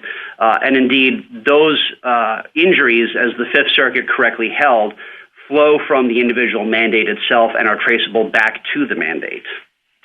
Thank you. Justice Sotomayor? Counsel, I'd like to understand that a little bit more, your last statement. As I understood the theory you explained earlier of your standing, you say that you assume some people would comply voluntarily with the legal command at issue here, the individual mandate. As I understand it, the CBO report predicted that only a small number of people would do that, the exact opposite of what it said in 2009, because of a willingness to comply with law. But you have to take it a step further. You have to prove that that small number would include people who didn't enroll for Medicaid and didn't enroll for CHIPS when it was a legal requirement as a tax, but they would do so now after they're told there's no penalty for it, there's no tax for it. At some point, common sense seems to me would say, there's only a small number of people who would do it. That small number of people have to include Medicaid and CHIP recipients to affect you as the state at all. And they would, once they're told there's no tax, enroll now when they didn't enroll when they thought there was a tax. Does that make any sense to you? It does make sense to me, Justice Sotomayor, under Department of Commerce versus New York. I would note that in that case as well, we were talking about a very small number of people who would unlawfully refuse to respond to the census if it included a citizenship question. And the standing theory in that case was premised on assumptions about people breaking the law. Our theory in this case is, at least in part, predicated on assumptions about people following the law. The problem is that your theory assumes that people are going to pay a tax and break the law by not buying insurance, but they wouldn't do it when the tax is zero. That makes less sense. But moving on from that to the substance, okay? In NFIB, we said at least 4 times by my count that individuals cannot be compelled to buy health insurance under the Common Clause. They could only be asked to make a choice under the Tax Clause. Now, the individual plaintiffs here still believe that there's a command, contrary to what NFIB said, that they must buy health insurance. What your only remedy would be to say that provision's unconstitutional under the Commerce Clause, and it's unconstitutional under the Tax Clause. But I don't understand why you're entitled to greater relief when NFIB only says, it already says it's unconstitutional. We could say it's unconstitutional now, but you're arguing that somehow us saying it a second time would convince Congress that it could command you to do something we said it couldn't do. Again, does that logic make sense? It does, Justice Sotomayor, based on the text of the law. The court, of course, in 2012 upheld... We said in NFIB that we couldn't read the text of the law the way your clients want us to, because it would be unconstitutional. So, Justice Sotomayor, in 3A of the Chief Justice's opinion in NFIB, that part of the opinion notes that the best reading of the individual mandate is as a command to purchase health insurance. And then in subsequent parts, 3B and 3C, the Chief Justice explained that an alternative reading was fairly possible. That's what's missing today. There is no fairly permissible alternative reading of the law. And that leaves us with the conclusion in 3A of the Chief Justice's opinion that the mandate is best read as a command to purchase health insurance, and that is unconstitutional. And the text of the law says that the remainder of the ACA cannot work without that individual mandate. Justice Kagan? Yes, Mr. Hawkins, continuing on the merits, I'm not sure I understand the position. In NFIB, we held that the ACA was not an unconstitutional command. So I would think that has to be the starting point. Now, since then, there has been this change, and in this change, where Congress reduces the penalty to zero, Congress has made the law less coercive. So how does it make sense to say that what was not an unconstitutional command before has become an unconstitutional command now, given the far lesser degree of coercive force? Well, Justice Kagan, I'd like to start with the premise of your question about the holding of NFIB. That holding is an alternative reading of the statute, a savings construction predicated on the fact that at the time, the individual mandate could possibly be read as glued together with the penalty provision. Well, I think you have to, excuse me if I might interrupt, General, I think you have to accept that holding, because that holding is what allowed the ACA to remain in existence all this time. I mean, so however it was that it was 4+1 and what exactly that one said, the holding of the court was that the ACA was not an unconstitutional command. And we would submit this court is not bound by that holding today because the underlying predicate of that holding is no longer in the United States Code today. Well, the only thing that's changed is something that made the law less coercive, is what I'm suggesting. Well, Your Honor, if you make a law less coercive, how does it become more of a command? Well, Your Honor, the law was always best read as a command, as 3A of the Chief Justice's opinion makes. You're just disputing the premise of what we held in NFIB, which has, which I don't think you can dispute. But let me go on. So 5000AE says that a class of people, and these are mostly poor people, who are subject to the mandate, but those people are subject to the mandate but have never had to pay anything. So do you think that in NFIB, what we really should have concluded was that those people were subject to a command, whereas everyone else had a lawful choice? So I think that those people, the very poor and members of Indian tribes, I think that if at any point they had brought an as-applied challenge, I think they would have been entitled to prevail because Your Honor is correct. From day one, Congress has been ordering them to do something which is beyond Congress's commerce power. I mean, doesn't it seem exactly backwards, General, to say that those people who never had to pay a thing were subject to a command when people who did have to pay, who felt the coercive power of government, did not, were not subject to a command? Your Honor, that is Part 3A of the Chief Justice's opinion in NFIB, indicating that the mandate is best read as a command. Now, to some people, to many people, a savings construction was available at the time, but in 2017, Congress effectively took these subsection E exemptions and expanded them to everybody. And the result is that there is no tax savings construction now available, and we're just left with a command. Thank you, General. Justice Gorsuch? Well, I'd like to pick up on that, on the merits. Mr. Hawkins, and good morning. As I understood Mr. Verrilli, his argument on the merits is that this is still necessary and proper to the taxing power, and that coercive authority is still in play. It's just that Congress has chosen to set it at zero and wants the flexibility of retaining that provision in law because it might choose later to increase the tax again. And what do you say to that response? I would say two things, Justice Gorsuch.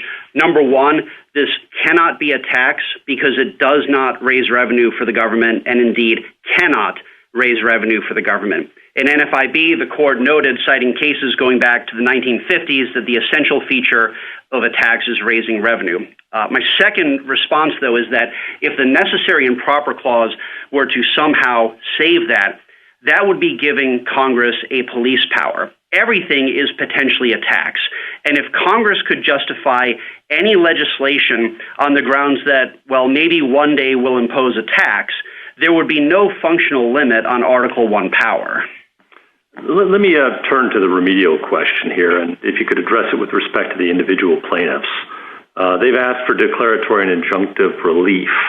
I guess I'm a little unclear who exactly they want me to enjoin and what exactly they want me to enjoin them from doing. So the declaration, which was count one, on which the district court has entered partial final judgment, was a declaration that the mandate is unconstitutional and inseverable from the remainder of the act. The defendants include the United States, HHS, the IRS, and their respective commissioners, and so the judgment would be a declaration that the defendants cannot. Would be a declaration that the individual mandate is unlawful and inseverable from the remainder of the act. What do we do about the fact that usually declaratory judgments in aid of pre-existing remedial jurisdiction, we normally require some proof that we can remedy a plaintiff's injury more concretely than just a mere declaratory judgment? Well, here I think that we have to show that there would be an injunction that would be available, and this is essentially an anticipatory action. So two things, Justice Gorsuch. Number one, the United States in district court insisted that an injunction would not be necessary and that it would treat the declaration as an injunction, and we took them at their word. Second, if that's not good enough, count 5 in our complaint is still pending in district court, and that is our request for injunctive relief. And that's still a live issue before the district court, and we can pursue that remedy if necessary. Thank you, counsel. Justice Kavanaugh? Good morning, General Hawkins. Assume for purposes of my questions that there is standing, just assume that. On the merits of the mandate, before we get to severability, I want to follow up briefly on Justice Breyer's questions, because my understanding might be a little different from his about the existence of other laws. I think when I asked General Mongan, he agreed with me that there are no examples in the U.S. Code that he's aware of where Congress has enacted a true mandate to do something to purchase a good or service, not something hortatory, but a true mandate with no penalties. Is that right? I think it is, Justice Kavanaugh. I can't think of anything, and it would make sense that were correct because the Affordable Care Act, of course, was an unprecedented statute. I believe that Congress had never tried to do before what it did here. Right, with or without penalties, right? I believe that's correct. Then on severability, if the mandate can't be justified or the mandate is currently structured, I'm using the term mandate. I understand the arguments from the other side about that term, but the mandate is currently structured, can't be justified under the commerce or taxing or necessary and proper clauses, we get to severability. And looking at our severability precedents, it does seem fairly clear that the proper remedy would be to sever the mandate provision and leave the rest of the act in place, the provisions regarding pre-existing conditions and the rest. So the question to you, obviously, is how do you get around those precedents on severability, which seem on point here? Justice Kavanaugh, I get around them by relying on the text of the statute. AAPC, Your Honor's plurality opinion for the court, recognized that non-severability clauses can be statements of congressional intent. And as I noted earlier, the Obama administration's Department of Justice referred to 18091 as a functional inseverability clause. In that statute, we've got multiple instances of Congress insisting. I'm sorry to interrupt, but inseverability clauses usually are very clear, and we did indicate what they look like in AAPC, and we cited an example of what they look like. And, you know, Congress knows how to write an inseverability clause, and that is not the language that they chose here. So I agree with you about focusing on the text, very much agree with that, but I just having trouble seeing that as the equivalent of an inseverability clause. Justice Kavanaugh, we would respectfully submit that that would elevate form over substance. In subpart H, we see the mandate is essential to the larger regulation of economic activity. In subsection I, it's essential to creating effective health insurance markets. And the same thing again in subsection J. This is Congress saying over and over again that the mandate is essential to the operation of the law. And I don't believe there's any serious argument that Congress would have enacted the ACA in 2010 but for the individual mandate or without the individual mandate. Well, they did something to that effect in 2017, however. Well, in 2017, they gave the American people a tax cut, but they wanted, evidently, to continue ordering people to acquire health insurance, and they left in place the finding saying that that requirement is essential. And it's worth... Don't you think in 2017, do you read Congress as having wanted to preserve protection for coverage for people with pre-existing conditions? Because it sure seems that way from the record and the text. Well, Your Honor, we would submit that the best approach is to just look at what's in the United States Code rather than get into the game of what different legislators might have been thinking and saying in speeches and all that. And indeed, Congress certainly could have excised these findings. We've seen Congress amend legislative findings before in cases like Lopez, where Congress amended its findings in response to this court's grant of certiorari. It's telling that Congress didn't do that here, and it's telling also... Thank you. Justice Barrett? Good morning, General Hawkins. I want to go back to Justice Gorsuch's questions about standing for the individual plaintiffs. So let's say that we agree with you that the mandate, by making them feel legal compulsion to purchase insurance, has caused them a pocketbook injury. Why is that traceable to the defendants that the individuals have actually sued here? I mean, I can see how it's caused by or traceable to the mandate itself, but how is it traceable, say, to the IRS or to HHS? Why is it their action that's actually inflicting the injury? Well, so Justice Barrett, we have sued 5 defendants, including the United States, and this court has applied a long-standing presumption that the federal government acts in good faith. And by suing the 5 defendants who we have sued here, I think that's the best way of ensuring that the individual plaintiffs' injuries from the individual mandate and the other parts of the ACA that interact with the individual mandate will be fully remedied. But doesn't it really seem that Congress is the one who's injured the individual plaintiffs here? And you can't sue Congress and say, hey, you've put us under this mandate that's forcing us to buy insurance and that's harming us, right? Well, we've sued the United States. It is the United States' law that the individual plaintiffs have to acquire health insurance that the United States thinks is good for them. Let me switch gears a minute and talk about state standing. There's some confusion, it's my confusion based on differing positions taken in the briefs about these 1095B and C statements. So the House, at page 31 of its brief, says that the states would have to issue them regardless whether the mandate is intact in the statute or not. But the states point to the cost of producing these forms and mailing them out as part of what's created their pocketbook injury. Who's right?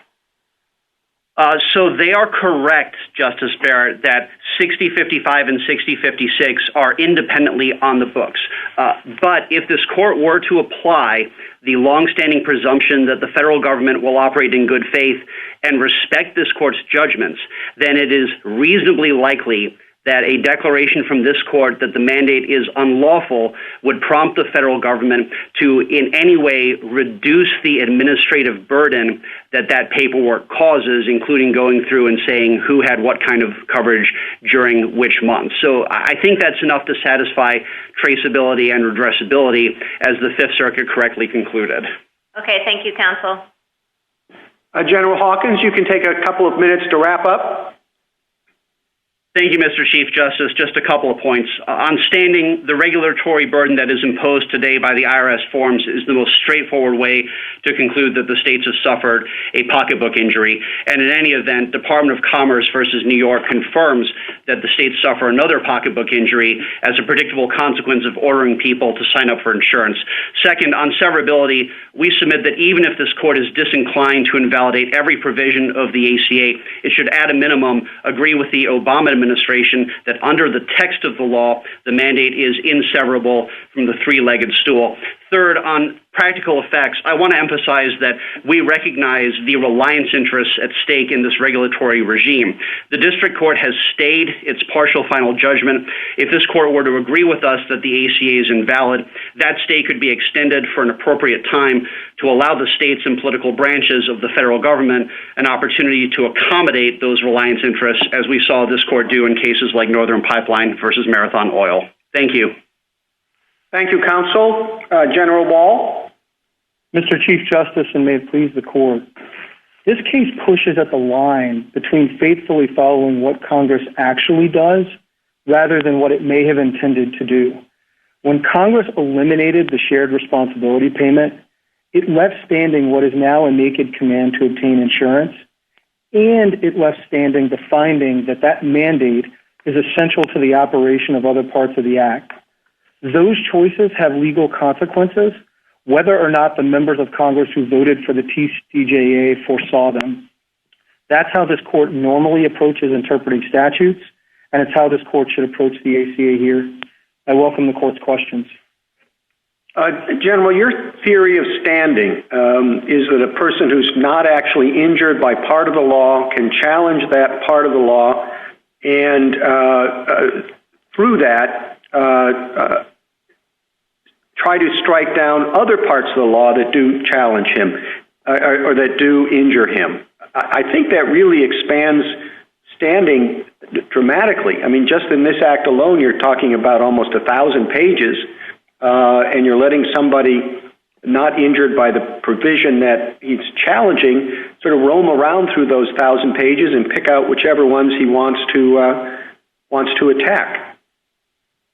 I think the reason there isn't a floodgates problem or a sort of massive loophole, Mr. Chief Justice, and the reason we haven't seen claims like Alaska Airlines is because on the merits, it's just very rare that you're going to have this sort of textual evidence that overcomes the presumption of inseverability. And so these claims go out on a motion to dismiss if they're ever brought at all. But the theory, and Justice Alito was pressing this with Mr. Verrilli, I think, is, if you imagine a statute that had a clearly racially discriminatory provision and an express inseverability clause, I think the theory of the other side is that plaintiffs regulated by that statute couldn't challenge it. And that doesn't seem right to us. The plaintiffs here have an Article III injury. They want certain kinds of insurance plans. No, but it's a common feature. It's a common feature of standing that the result is people can't challenge provisions. I mean, it's an important doctrine. It is the only reason we have the authority to interpret the Constitution is because we have the responsibility of deciding actual cases, and that's what standing filters out. I agree with all of that, Mr. Chief Justice. The plaintiffs here, and this is in the amended complaint at paragraph 46, and then in their declarations that appear at pages 71 to 78 of the JA, They say that they're injured because they want plans that they had before the ACA and that they cannot obtain now, but for the ACA's insurance reform provisions. That's a straightforward Article III injury under this court. Thank you, counsel. Justice Thomas? Yes, thank you, Mr. Chief Justice. General Wall, I'd like you to discuss at what stage we should confront the inseverability issue. There's much talk that we should do that at the standing stage, but again, I think, as I've said before, that it seems more like a statutory construction issue that you consider at the merit stage. Would you comment on that? The government's view is yours, Justice Thomas. The other side, my friends on the other side keep referring to standing through inseverability. That's not right. Those two are distinct things.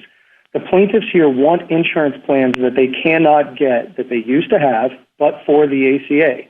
That's an Article III injury. It is an injury, in fact, in the real world to them right now. They want different kinds of insurance.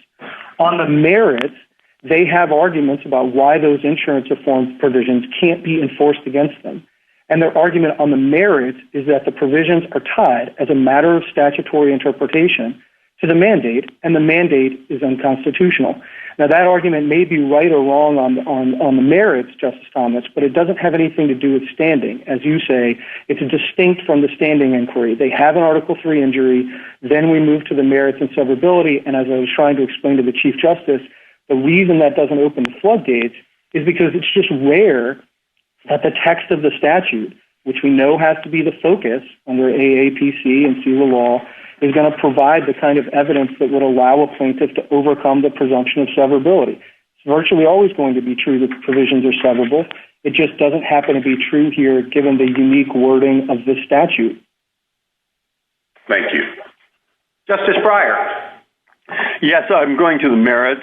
And I think I do have a very different understanding than Justice Kavanaugh. What I thought I heard said was that someone in the Solicitor General's office read through the entire United States Code, which must be quite a job, and discovered that there's no precatory language in the code.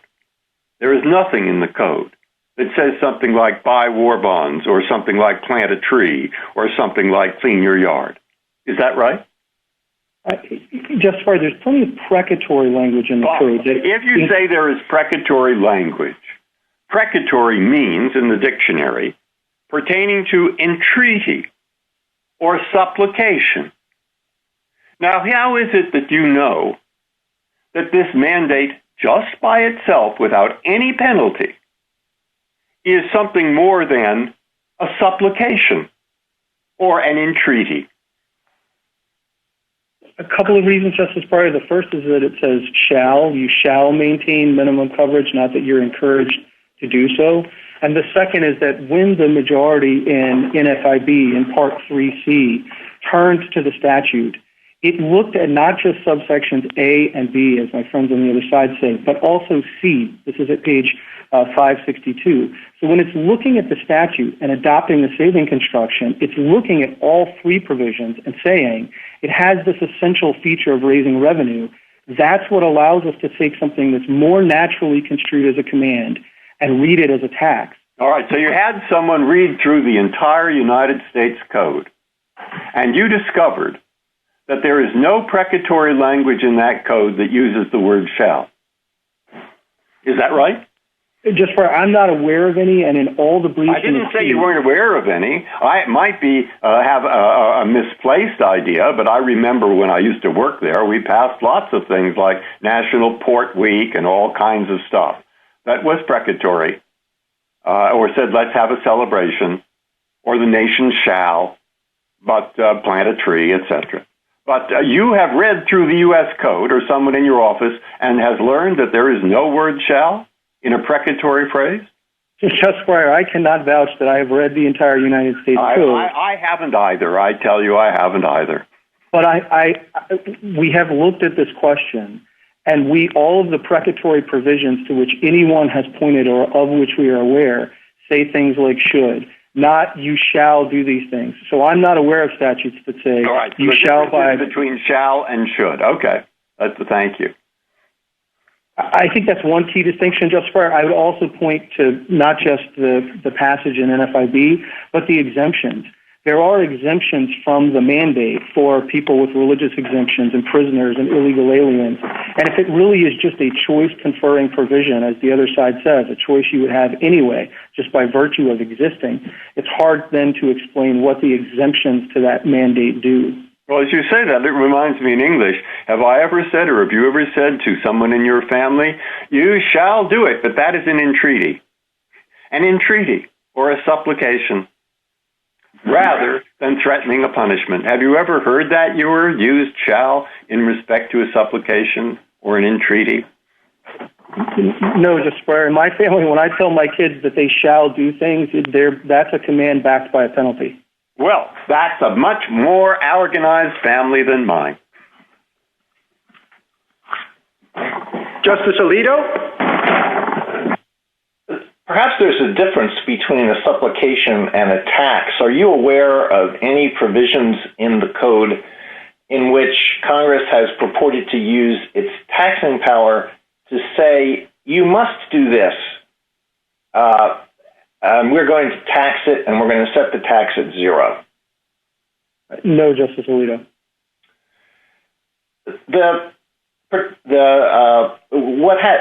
The feature of this case that has a strange aspect is the sea change that's occurred in the understanding of the role of the individual mandate between our first Affordable Care Act case and today. At the time of the first case, there was strong reason to believe that the individual mandate was like a part in an airplane that was essential to keep the plane flying, so that if that part was taken out, the plane would crash. But now, the part has been taken out, and the plane has not crashed. So if we were to decide this case the way you advocate, how would we explain why the individual mandate in its present form is essential to the operation of the Act? I think a couple of things, Justice Alito. Yes, our basic position is that the finding and the findings are the functional equivalent of a targeted inseverability clause. The government said that back in NFIB. If the court, the joint dissenters, agreed with that, I think, and if the court had invalidated the mandate, I think there's good reason to believe that the court would have and should have also invalidated with it guaranteed issue and community rating, because that was the most natural way to read the finding. And if that was the most natural way to read that finding, its text, before 2017, it's still the most natural reading. Nothing about the text of 2017 changed. Congress did a very targeted thing in 2017. It said we don't want people to have to make this payment anymore if they don't want to get insurance. And yes, that was less coercive in a sense, as Justice Kagan pointed out, but more coercive in another, which is now it's just a naked command, and they didn't disturb the finding. And I take the point on the other side that if you look at all these things from CBO reports to statement of legislators, that you can divine in the collective consciousness of Congress a judgment that the finding was no longer correct, but they didn't amend or alter the text of the Act. Thank you, General. Justice Sotomayor? Counsel, do you concede that Congress has the authority to enact taxes with delayed start dates? Yes. Okay. Can the Congress also enact taxes that phase out some years in the future? 10% this year, 8% next year, going down by 2 until 5 years from now. Can Congress do that? Absolutely. And, okay, so that you agree that if in 2020 Congress had enacted the share responsibility payment, the tax, to phase in 2014 and phase out in 2009, that would have been permissible, correct? Yes, I think it would. Let me finish, counsel. If Congress had, in the TCJA, provided that the shared responsibility payment would be zero in 2019 and 2020 and 2021, but would phase back in as of 2022, would that be constitutional? I want to say one thing, Justice Sotomayor, which is I believe it would, but I think all of that would have been evidence before the court in NFIB why you wouldn't read it as a tax, because if you were sort of phasing it out, it would look more like a penalty that you were graduating down. But all that Congress did, answer the question to my last hypothetical. If Congress had, in the TCJA, provided that the shared responsibility would be zero for the first 3 years, but would start up at a certain percentage in 2022, would that be constitutional? If they had just delayed the payment of the shared responsibility payment, Justice Sotomayor, yes. I believe that. So what's the difference between that and a decision often made by Congress that for a certain number of years, whatever fines, penalties, taxes were due from people, they're not going to collect? We've had cases with that where I think we had a case just last year where Congress was going to pay a bonus to soldiers and suspended that bonus for 3 years and then reapplied it later. What's the difference between that constitutionally? If Congress has the power constitutionally to delay, to extinguish, to restart, why is this any different that at least 2 Congresses have chosen to forego the tax, but another Congress has the power not to? All of those other provisions, Justice Sotomayor, are written naturally like taxes. They say if you do a thing or you don't do a thing, you make a payment. The reason this is different is because once you eliminate the revenue-raising function, it's not naturally written like a tax, as the Chief Justice recognized. It was never most naturally thought of as a tax. What allowed it to be reasonably construed as a tax was the revenue-raising function. Once you've cut that out of the statute, it no longer reads like any of those provisions that have suspended or delayed taxes. It reads very differently if you set them side by side. Justice Kagan? General Wall, assume for the moment that I don't really buy your standing through inseverability theory. Could you tell me what your view is about whether the states or the individual plaintiffs have standing here? We haven't taken a position on that, Justice Kagan, because we think I know you haven't. I know you haven't, General, but I'm asking you for one, because we have to take a position on it, and think of this as a one-justice CBSG. Justice Kagan, I think Justice Barrett was asking some very difficult questions about traceability with respect to the individual respondents. With respect to the states, I think at page 22 of Texas's brief, it's pointing to reporting and administrative costs in its direct role as an employer.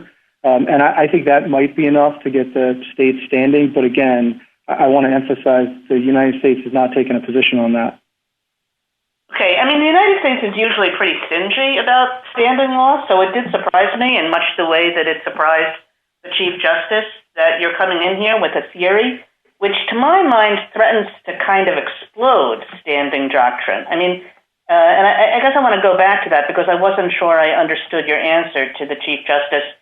A lot of legislation now is in these huge packages. I mean, even more than the ACA that involve 1,000 different subjects. Omnibus legislation, where it's just everybody pours everything in that they can think of, and it would seem a big deal to say that if you can point to injury with respect to one provision, and you can concoct some kind of inseverability argument, then it allows you to challenge anything else in the statute. Isn't that something that the United States should be very worried about? And isn't it something that really cuts against all of our doctrine? We would be worried about it, Justice Kagan, if we thought that the floodgates were going to open. But Alaska Airlines was more than 30 years ago. People have been able to bring these claims for a long time. The reason they don't is that they rarely are. It's not a problem of Article 3 standing. It's not that they're not injured by these statutes. If I could just interrupt for a second, General, I just don't think that that's right. I mean, I have to say for myself, this theory was new to me, and I think it would be new to many people. And it's not so hard to construct some kind. I mean, all you have to do is to present a theory of severability. You don't have to win on your theory. And, in order to make this, under your view, a proper Article 3 claim. Well, but of course, Justice Kagan, the court, as a matter of avoidance, can do severability before doing the merits. We don't think it should here, but normally a court would. And if the theory of inseverability were weak, as it usually is, it's very hard to overcome the presumption of severability. The claim would go out on a motion to dismiss stage, which is why you don't see the claims.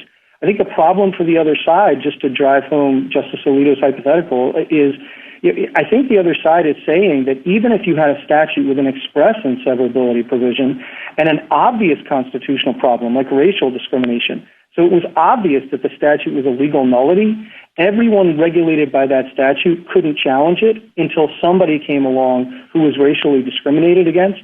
And as an Article 3 standing matter, that doesn't seem right. Thank you. Justice Gorsuch? I'd like to just pick up where we left off there and understand from you your response to Justice Kagan and the concern about opening the floodgates here.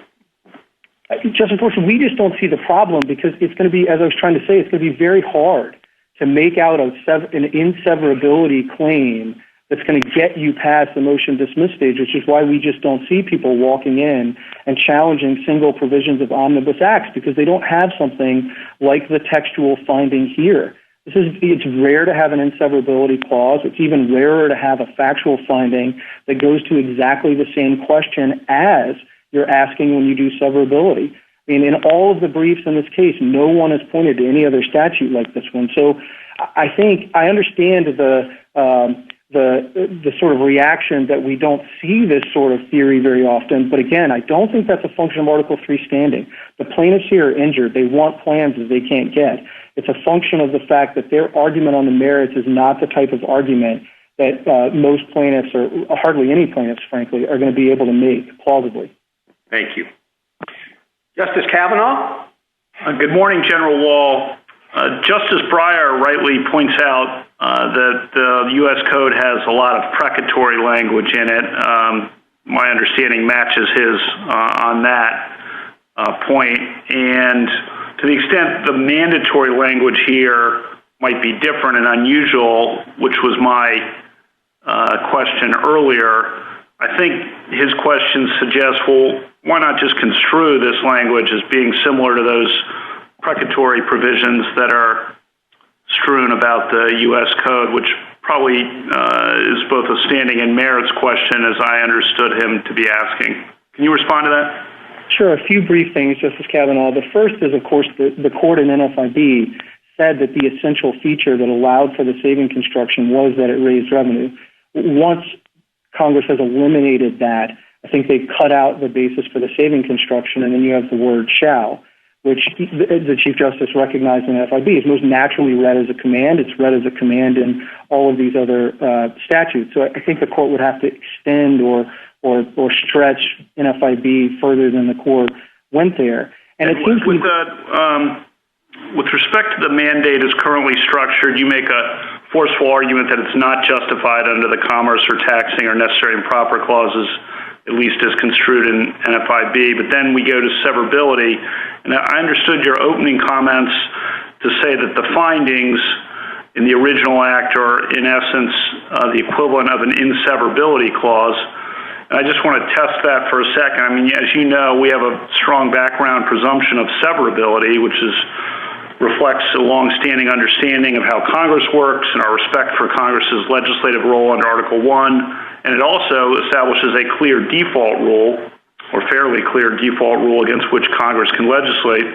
Congress knows how to write an inseverability clause, but this language is different from how that usually looks. So I just want to give you an opportunity to respond to that. Sure. So everyone agrees that there's no magic words requirement. And at that point, The finding speaks directly to the question here. It says the mandate, the requirement that you get into the market, is essential to guaranteed issue and community rating. And if, as the joint dissenter said in NFIB, once that triad is down, and as the court-appointed amicus said there, it's very hard to limit it to the triad. It takes down the other pieces of the act. So I take the point, Justice Kavanaugh, that it's not written in the way one normally sees an inseverability clause, but it speaks directly to the question that the inseverability clause is meant to address, which is what is in the act that the mandate is essential to. And by its very terms, it says, and that's why I think the government argued powerfully in NFIB that it's the equivalent of a targeted inseverability clause. Thank you. Justice Barrett. General Wall, the petitioners have pointed out that if, in fact, Congress zeroed this out and made it no longer a tax, they've argued that Congress would have deliberately done something unconstitutional by grounding this language, if, in fact, it has force, assume that, in its commerce power. Do you think that it's indisputable that NFIB would render such an exercise of the commerce power unconstitutional? And I'm asking because, there were 5 justices who thought that, but it wasn't a majority opinion who said it. So do you think there's room for doubt on that score? So I do think there is a passage in Part 3C, which was joined by 5 members of the court, that does say it can't be upheld under the Commerce Clause, Justice Barrett. But even if it weren't, yes, I think it is clear from NFIB that if it is read as a command, that is not permissible under the Commerce Clause. And I don't even take any of the parties, I don't take the House or California to be disagreeing with that. They're just disagreeing on the statutory question of how best to read it. And one quick point on that to finish my answer to Justice Kavanaugh, it says shall, but I think at that point it's very difficult to make shall do the work of should. That's just more work than avoidance can do. That move would be open to the court in every case, like Lopez and Morrison. You could say, well, it just says that you shouldn't bring guns into school zones, or you shouldn't commit domestic abuse. But the court took those commands as what they were, commands that people shall do or not do something. And well, let's assume that I agree with you and that I think shall is shall and not should, and so it's a command. But don't you think then the petitioners have a point that if, as you say, NFIB squarely would say that the mandate would be unconstitutional as an exercise of the commerce power as opposed to the taxing power, that it would be odd for us to construe the statute as Congress saying, well, we're going to change the statute in a way that's going to render it constitutional, or this provision in a way that will render it unconstitutional? I think they have a fair point that if you were trying to define the collective consciousness of Congress, it may be that many or most of its members didn't understand the legal consequences of what it was doing because all they were doing was something more targeted. And they weren't thinking about the broader provisions or the findings or any of the rest. So I think it's fair to say that they didn't focus on this, but I don't think it's fair, Justice Barrett, to say that the court shouldn't apply the act by its terms just because that would create a constitutional problem. That's exactly what NFIB said would be the case, and that's what Congress did, whatever it may have been thinking or whatever it might have intended to do. Thank you. A minute to wrap up, General. Thank you, Mr. Chief Justice. As you wrote in NFIB, quoting Chief Justice Marshall, the peculiar circumstances of the moment may render a measure more or less wise, but cannot render it more or less constitutional. As it now stands, subsection A requires every law-abiding American to obtain health insurance unless they fall within one of 3 exemptions. That broad mandate, whatever its wisdom or practical import, exceeds Congress's enumerated powers, and the court should so hold. As for what that defect means for the ACA, Congress left standing the answer it gave in enacting the ACA. And whatever one's view of the wisdom of that answer in retrospect, the court should respect Congress's answer, adhere to the text of the ACA, stay its mandate, and allow the political branches to decide how to proceed given the peculiar circumstances of this moment. Thank you. Thank you, General. General Mongan, you have 3 minutes for rebuttal. Thank you, Mr. Chief Justice. I have 3 points. First, if you read the text respondent's way, you have to attribute to the 2017 Congress an intent to impose the very command this court said would be unconstitutional. The court should avoid that result if there's any other possible way to read the text. And here there's an obvious alternative.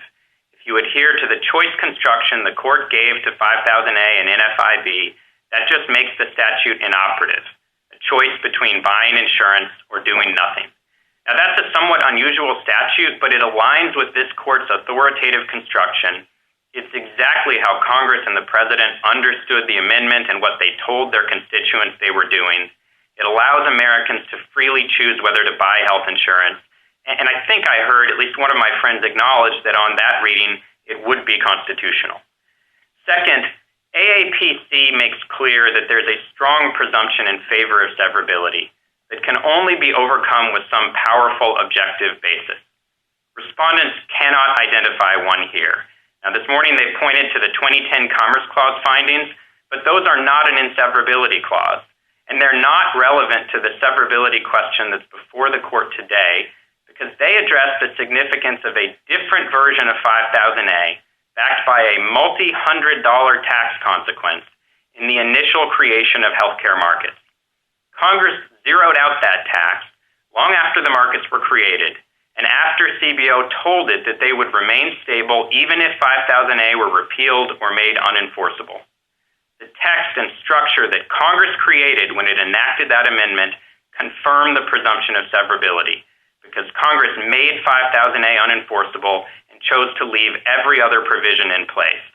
And the remaining provisions aren't just capable of functioning independently, they have been functioning perfectly well ever since. Finally, whatever your approach to severability, it's common ground that any remedy should respect the separation of powers and should not invalidate any more of Congress's work than is absolutely necessary. Now, what's before the court today is an enormously consequential statute. It provides health insurance and other life-saving benefits and protections to hundreds of millions of Americans. Now, there's no doubt that it's been controversial. And in 2017, Congress debated whether to keep it. But Congress ultimately chose to preserve every provision while zeroing out the tax in 5000A. If that surgical amendment created a constitutional problem, there's only one remedy that would respect congressional intent, and that's an order declaring that provision and only that provision unenforceable. Thank you. Thank you, General. The case is submitted.